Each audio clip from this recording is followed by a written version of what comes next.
Alright YouTube, here's a video which should not have to be made, but unfortunately I have to make it.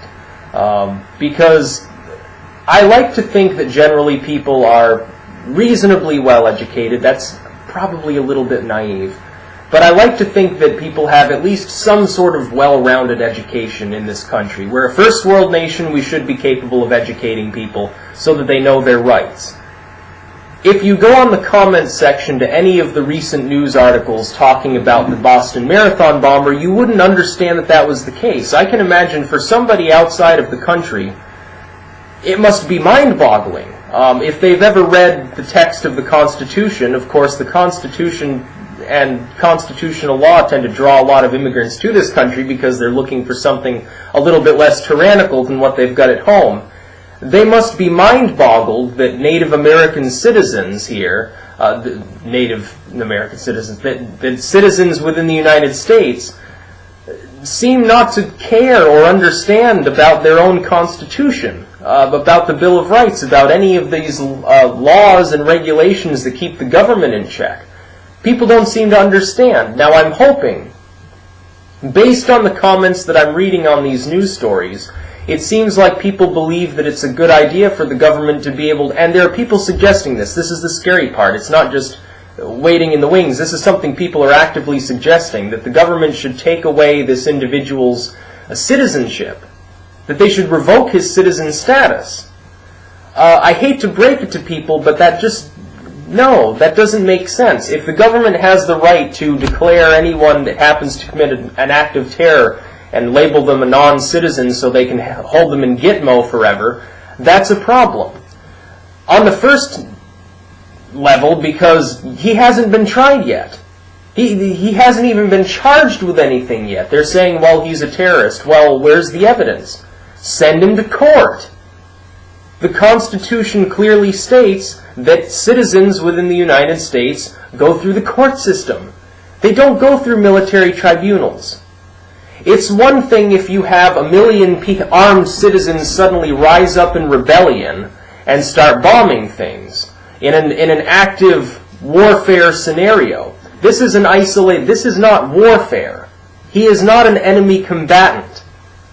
He's a citizen that may or may not have participated in a terrorist act, so-called terrorist act, or crime, however you want to label it. But we don't know yet. The public has seen very little evidence so far. Right now it's all intelligence gathering by Homeland Security and FBI and ICE and all these other groups. He hasn't gone through a court of law. He hasn't been found guilty by a jury of his peers, or by a judge. A judge hasn't even talked to him yet. He's a citizen of the United States. What part of shall not infringe these rights do you folks not understand? Now my hope is this, that the people that are commenting here and making these bizarre statements, and half of them are just there to drag everyone else down and try to make it into a partisan issue, which everyone does in this country because they're so fucking fooled by the mainstream media into thinking that you're either a Democrat or a Republican. There's nothing else. What else could you possibly be? You either have a D or an R after your name. If you don't, you're some sort of crazed nut that lives out in the desert with a tinfoil hat on, which is in itself a form of tinfoil hat paranoia against people who don't fit in with the mainstream. I want to believe that the people on these comment areas that obviously don't understand the Constitution really honestly are ignorant and really honestly don't understand the Constitution. I'm hoping that. I actually hope that they're dumb. I hope that they don't have that kind of education, because the alternative is far worse. The alternative is they understand the Constitution to some degree. They understand that it's not supposed to be infringed, but they don't care.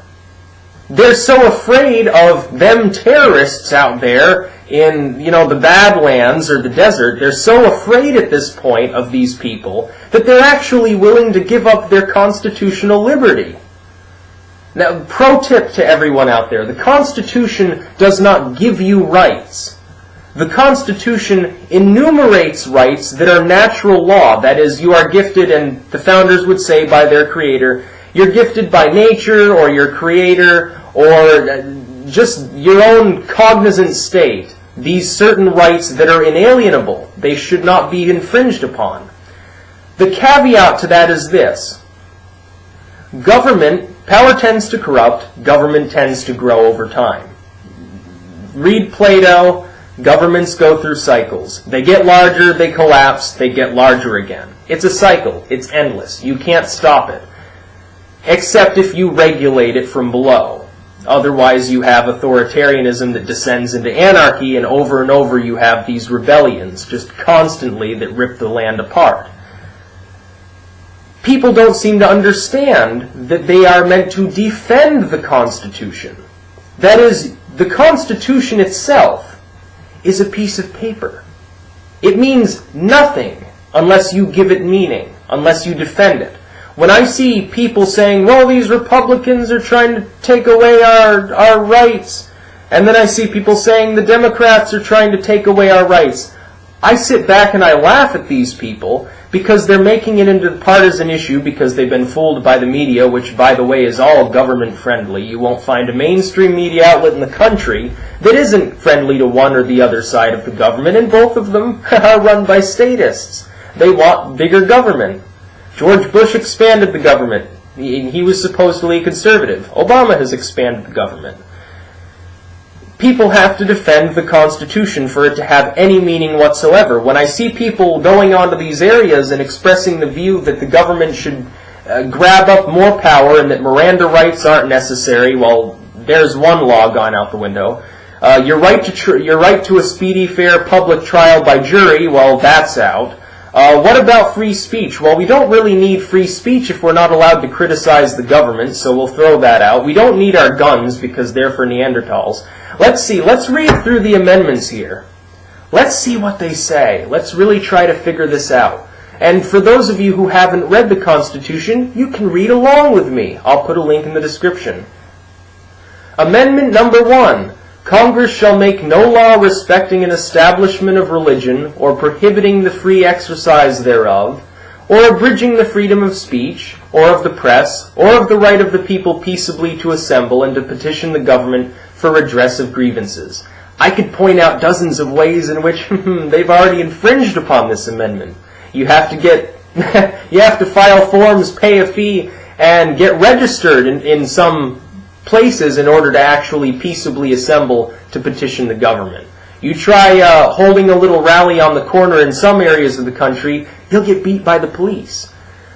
Amendment number 2. A well-regulated militia being necessary to the security of a free state, the right of the people to keep and bear arms shall not be infringed. This has already been analyzed by Harvard PhDs in English. They all seem to agree that it does indeed protect an individual's right to keep and bear arms. Obviously, that would cover firearms. Some people seem apathetic towards this. They don't seem to understand why, yes, if the government gets tyrannical, it might be a good idea to actually have firearms at home.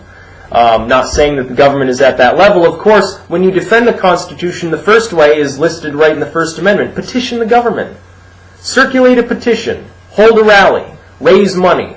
Vote. Do one of these things. See if that changes things. If not, use nonviolent resistance. Go Martin Luther King style. Only after you've exhausted your peaceful options are you left with what the founders did originally on your plate. Unfortunately, most people seem just to go to step 3 and they just blow themselves up, which is equally stupid. Amendment number 3. No soldier shall in time of peace be quartered in any house without the consent of the owner, nor in time of war, but in a manner to be prescribed by law.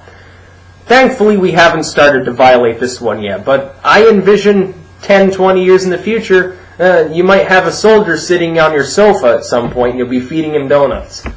No disrespect to the soldiers' men, of course. Amendment number 4. The right of the people to be secure. Oh, this is a good one. The right of the people to be secure in their persons, houses, papers, and effects against unreasonable searches and seizures shall not be violated, and no warrant shall issue but upon probable cause supported by oath or affirmation and particularly describing the place to be searched and the persons or things to be seized. But we saw the police going door to door during the Boston Marathon bombing period, and busting down people's doors and forcing them out at gunpoint. And you can go to LiveLeak, by the way, if you want to see the more raw footage of these so-called wonderful liberators, bringing little kids out in tears and, at gunpoint. Might be prudent to note this. We've been in a state of emergency continuously since 9/11. So technically this amendment actually right now is completely meaningless, because all the government has to do is declare an active state of emergency in an area and it can do basically whatever it wants. Those of you who pointed out that after Katrina they were grabbing up all the guns, which I believe they still haven't returned this day to the residents of the New Orleans area, that was actually legal because we were in a continuous state of emergency at the time. Which is also nonsense, and it shouldn't be that way, and Congress needs to rescind that, and Congress has the power. It's not clear they even know that a state of emergency actively has existed for that long. Amendment number 5. No person shall be held to answer for a capital or otherwise infamous crime unless on a presentment or indictment of a grand jury, except in cases arising in the land or naval forces or in the militia, when in actual service in time of war or public danger. Nor shall any person be subject for the same offense to be twice put in jeopardy of life or limb, nor shall be compelled in any criminal case to be a witness against himself, nor be deprived of life, liberty, or property without due process of law, nor shall private property be taken for public use without just compensation. Well, sorry to say, but the government doesn't justly compensate people for their land anymore. If it wants to take it, it just gives some lame reason, steals the land, gives you pennies on the dollar for it, so that one's basically out the window. Amendment number 6. In all criminal prosecutions, the accused, like this Johar dude, shall enjoy the right to a speedy, most trials these days aren't speedy, by the way, and public trial. Public, as in not a military tribunal out in Gitmo, by an impartial jury of the state and district wherein the crime shall have been committed. Well, I can just see them putting him in a courtroom in Boston, like as not someone would just assassinate him, Lee Harvey Oswald style. Which district shall have been previously ascertained by law, pretty self-explanatory, and to be informed of the nature and cause of the accusation, to be confronted with the witnesses against him, to have compulsory process for obtaining witnesses in his favor, and to have the assistance of counsel for his defense. But if the government doesn't like you and labels you a terrorist, it means nothing. Again, people always put the emotional caveat out there of, well, he did terrible things. Well, number one, he hasn't been found guilty yet, so you can't say he did terrible things because you don't know. You don't have access to the evidence. Why are you bitching? It makes no sense. Amendment number 7. In suits at common law, that one doesn't really, the right to trial by jury shall be preserved. That one's the fine above $20. Now it's like, $20 million. So we'll just skip over that one. And no, actually, I should probably read it out anyway. Most people don't even know what it means. In suits at common law where the value in controversies shall exceed $20, the right to trial by jury shall be preserved. This would be more than a $20 case, I believe. And no fact tried by jury shall be otherwise re-examined in any court of the United States than according to the rules of the common law. There you have it. Amendment 8. Excessive bail shall not be required. We've way gone past that point. Bail now extends into the millions of dollars in some cases. Nor excessive fines imposed, nor cruel and unusual punishments inflicted. I can think of some cruel and unusual punishments. I hate to bring it up because it's such a hot-button issue. And because probably there will be people that disagree with me, but I'm going to ask you to listen with an open mind. Why is it that we, in some localities, allow the states to, for instance, with sex offenders? I would agree with doing this for violent sex offenders, by the way, people who rape kids or whatever.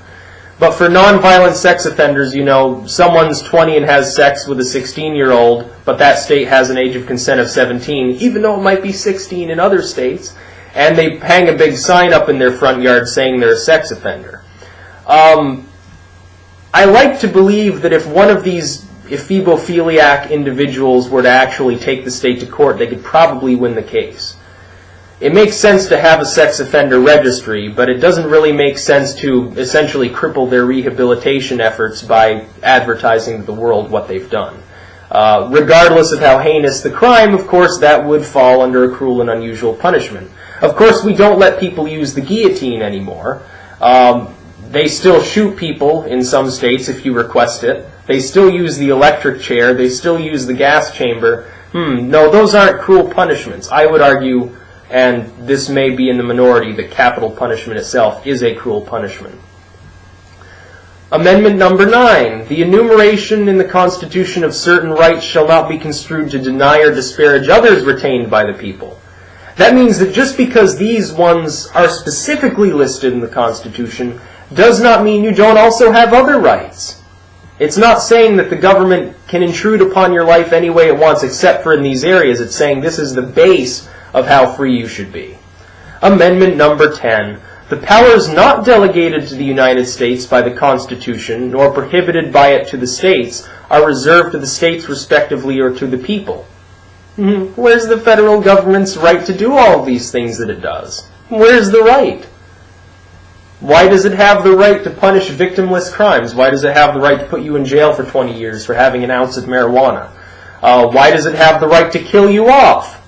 For no reason, with capital punishment. Why does it have the right to try any citizen, naturally born in the United States or an immigrant citizen with a green card? Why does it have the right to kill them, to put them through a military tribunal?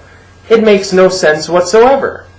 People have fallen prey to this fear after 9/11 of them terrorists all over the world, always plotting to kill us. Let me ask you this question. If Al-Qaeda and all of these militant Islamic groups, because when we say terrorists, of course, 99% of the time you're talking about militant Islam, because that's supposedly who did 9/11. I won't get into that subject either. If we're so afraid of these people, and they're so terrible, and we've got to reduce our liberty to compensate so we can have more security, by the way, those who would give up liberty for security deserve neither, Benjamin Franklin, paraphrasing. If we're so afraid of them, if they're so terrible, why are we funding them in Syria? Why did we fund them originally in Afghanistan? Why do we fund them in Pakistan? Why do we do these things? Why do we give them money and arms if they're so scary and so terrible and constantly plotting just the downfall of the entire Western world? They would nuke New York City if they got a chance. They would throw 1,000 nukes. If they got a chance, they'd hack into Russia's nuke arsenal, and they'd send every nuke into the Western world. They'd destroy all of Europe and the United States. Why are we sending them money? Why are we sending them arms? Why are we giving them tactical advice? Letting them use things that we get from our drones? Why are we doing this? Are you people just so fucking stupid that you don't understand the Constitution applies to you whether public opinion is against you or not? It doesn't matter what party you're a member of. I would say if you're a member of either party, you've already got enough problems of your own to deal with. You've already got enough problems of your own because you actually believe that the party you're a member of cares about you. You're just a figure to them. To the government of the United States, for quite some time now, you've essentially been a dollar sign followed by a number to judge your loyalty, your net worth. That's what you are. Not getting into a communism. I don't support communism either. I think capitalism has fallen by the wayside and been replaced by corporatism, which is capitalism itself is a decent option as long as it doesn't fall into the hands of corporations as it has. But the Constitution is even more important than any economic model, because if you respect the Constitution and the people are willing to stand up for it, then you don't generally have any problems. And there was a time in the United States where even if you disagreed with somebody's views, their religion, their race, their ethnicity, their heritage, what kind of sheep they herded, what kind of crops they grew, whatever you happened to disagree with them on, was small potatoes compared to teaming together and enforcing the Constitution upon the federal government. There was a time when it was like that. Unfortunately, that time died fairly quickly, Because as the revolutionary period waned, corruption took over. The government realized, wow, look at all the money we can make. We'll wine and dine the rich. And thus we have the mess we're in today. And if you're not worth billions of dollars, you're essentially meaningless in this culture because you have absolutely no influence whatsoever. And it's sad that people don't understand the Constitution. It's really sad. People are actually now advocating the removal of the Constitution, essentially. You remove one part, you're removing them all. It's a slippery slope, but it's a logical slippery slope. If you're able to infringe one part of the Constitution, there's really nothing standing in the way of the government to infringe upon the entire thing. So please, study the Constitution. If you're still in high school or middle school or whatever, take senior law, please. If they offer 2 semesters, take them both. You'll get to go to a prison maybe for your, class field trip. It was fun. When I went to the prison in my field trip, I thought it was hilarious. I couldn't stop thinking about the prisoners dropping the soap and fucking each other up the ass. So I was laughing at all the prisoners, and they gave me dirty looks, but they couldn't do anything about it because there were armed guards everywhere. I thought it was hilarious. And because I was tall, all the girls were hiding behind me, so that was, fun. But take senior law. Please take and take history too. All 4 years of it. Advanced if you can. Take history. Learn from it. That you'll understand when you study these 2 things that without the people willing to stand up for the Constitution and get over their petty differences, it doesn't matter what religion you are, it doesn't matter what race, you say we're all children of the same God, we're all children of the same evolution, whatever the case may be, it doesn't matter. You've got to stand up for the Constitution. It doesn't matter what you look like, what gender you are. I don't care if you have a dick or a vagina. I don't care if you're black and white. You're still a U.S. citizen. Stand up for your friggin' rights. And don't stand up for his rights. You don't stand up for the rights of other people, then you invite the same thing to happen to yourself, because if you don't stand up for them, who's going to stand up for you? That's the essential argument here. There was a quote, it's something like, first they came for the Catholics and I didn't do anything because I wasn't Catholic, and then they came for the Jews and I didn't do anything because I wasn't a Jew, and then they came for the blacks and I didn't, something along those lines, and by the time they had gotten around to me, there was no one left to defend me. And people like to believe in this sort of naive way that the government will respect their rights, that things will be okay, everything will be fine. 1984 is dystopia. We'll never turn into anything like that. We'll never be a tyranny. We'll always be happy little democratic Republicans running around. We'll be free. We can say what we want. It's in the Constitution. Well, if you don't defend it, it doesn't matter. You might as well roll and smoke the Constitution. You might as well put it in your compost pile, because that's essentially a worthless document if you're not willing to defend it. And we're at the stage right now where we still have a chance to enforce our rights upon the government. That's what you're supposed to do, simply by telling the government we're tired of it. By telling them we are pissed off. No, we're not going to be labeled Republicans and Democrats. We'll force all of you out of office if you do not comply with our wishes. That is essentially, respect the goddamn Constitution. I hate to sound partisan, because he was essentially forced to become a Republican, but Ron Paul understands the Constitution. I disagree with some of his issues, some of his beliefs. I don't agree with his stance on environmentalism. I don't believe in giving the gay marriage debate over to the states. I believe that should be one reserved to the people, and the people of the United States largely now support gay marriage. Much as I would say the same for the civil rights movement, of course, the majority of the people in the country did support it. It was just in certain states they did not. And in that case, the federal government should come in and enforce the will of the people upon derelict states which are oppressing a minority group. It's libertarianism in itself in a sort of pseudo-libertarian manner. But people have got to get together, stop worrying about what ethnicity they are, what race they are, what gender they are, what religion they happen to belong to. It doesn't really matter. It's small potatoes, as I said. compared to the danger of the Constitution. Where at that point, we can petition the government and we can use nonviolent means to secure back our rights. Essentially, we need to tell the government, fuck off, end the state of emergency, you will stop using military tribunals, we won't accept it, we won't tolerate it. We might all just quit work one day and we'll all be out on the streets, we'll collapse the economy if you don't. Trust me, the rich people in charge, if people threaten to do that, they'd be left with no other option. Because they don't have the number of troops necessary to secure the entire country and turn it into a prison state yet. And the key word there is yet. Peace.